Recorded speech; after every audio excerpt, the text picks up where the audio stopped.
In a previous video, I mentioned there are two ways that you can drastically improve your video content, and these two areas are audio and lighting. In the previous video, I went through a demonstration how you can improve upon your lighting through some cheap, easy household methods, and it can cost you next to nothing.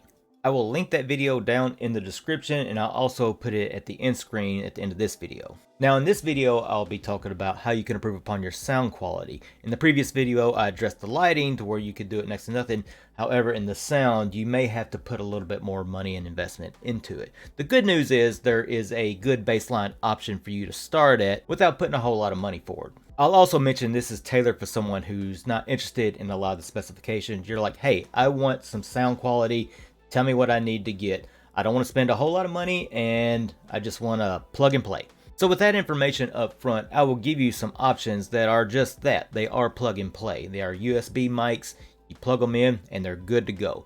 And they all have similar sound quality. Now the price differences in those mics are going to basically be some of the features that are added on top of them. Now before I give you my recommendations, I want to give you 3 quick things to consider before you actually go and make your purchase. These 3 things are price, versatility, and quality control. Price will be easy because I put them from lowest to highest, and if you're budget conscious, just get the cheapest one. It'll get you to that next level of sound. The next consideration is versatility. What all do you need your microphone to do? Most of these plug and play USB microphones come with a baseline feature called cardioid. What cardioid does is captures sound in a single direction. Like this microphone is angled directly at my face and blocks out most of the noise that's on the back side of the microphone. Other features that a microphone might come with is bidirectional and omnidirectional. Bidirectional will have the ability to capture sounds on both sides of the microphone and block sounds to the side. Say you want to have a one-on-one interview or podcast type setting, that's where you would use bidirectional. Omnidirectional, on the other hand, captures the sound of the entire room.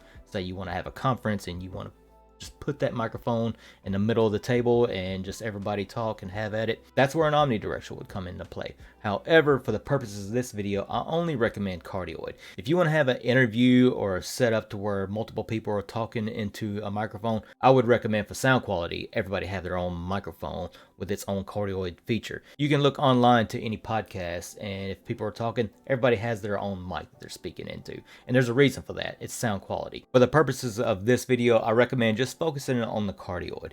In fact, this microphone has the ability to provide all those sound options. However, if there was a cheaper version of this that only offered the cardioid, I would have opted for that. Now, the third consideration is arguably the most important, and that would be quality control.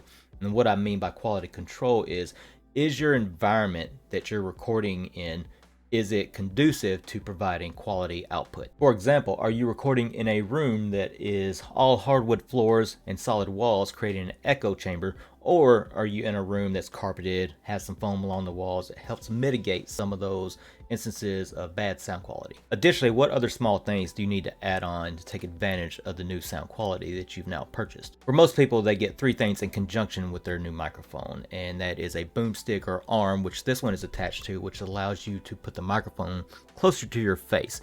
And proximity of your face to the microphone is very important. Roughly 18 inches, sort of a good range to consider. You can use your thumb and pinky to sort of gauge that distance.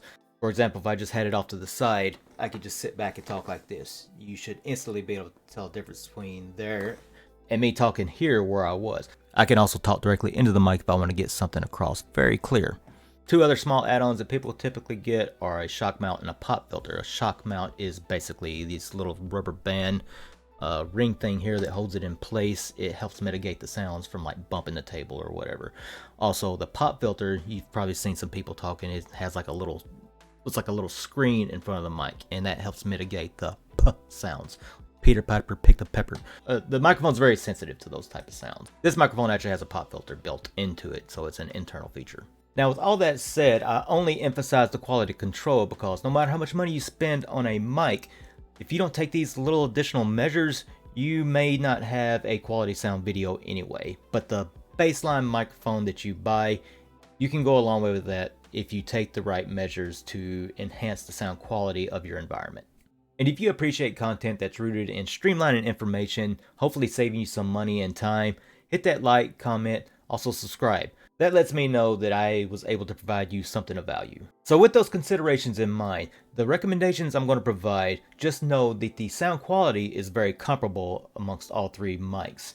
The price difference in the most expensive versus the cheapest comes with additional features. Also know that everything I mentioned here, there is a link in the description that provides you the information you need to know on all these, to include price and specifications if you are interested in that. Now, on with my recommendations. I'm going to start off talking about the Razer Sirene Mini. The Razer Mini is the cheapest option I'm going to mention here. At the making of this video, it is selling around 50 bucks. However, I have seen it on some sites as low as 40. But the biggest thing you know about this, it is one of the best selling microphones on the market because you get the most bang for your buck. On the downside of this thing, there are two things worth mentioning. There is no headphone jack if that is important to you, and there's also no mute button on the microphone itself. But all in all, this is a fantastic mic for the price. The second microphone I'm going to talk about is the Blue Yeti Nano. Now, Blue as a microphone brand is a very well established, very popular brand. The Nano, depending on where and when you get it, is anywhere from $90 to $100. If you don't want the cheapest option and you want to at least be able to mute your mic easily, then the Nano is a step up from the Sirene Mini. Now, lastly, I'm going to mention the HyperX Quadcast, which is actually what I'm recording this video with.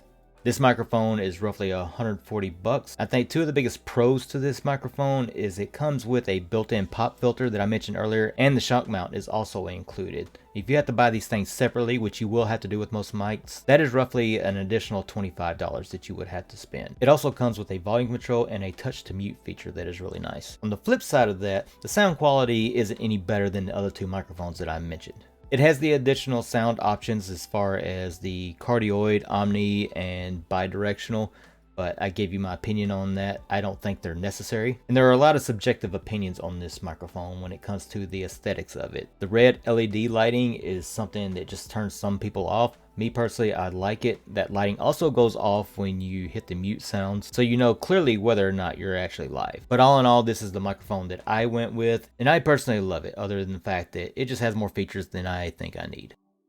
And that pretty much wraps it up for my recommendation. And I just wanted to keep it at a few options because my biggest point was to touch on the fact that you'll spend a minimum of $40 to $50 to get that next level amount of sound quality. The price range I had on here was from that baseline all the way up to about 150 bucks. And that extra money you spend in USB plug and play microphones isn't buying additional sound quality. It's buying a few added features that come on the microphone. If there's anything to take away from this video, it's that. And if you found this content to be informative and it helps you make a better decision, hit that like button. And if you have a microphone that you think is a great option, hit me up in the comments, let me know. But that does it for me today. Hope you enjoyed the video once again, and I'll see you in the next one.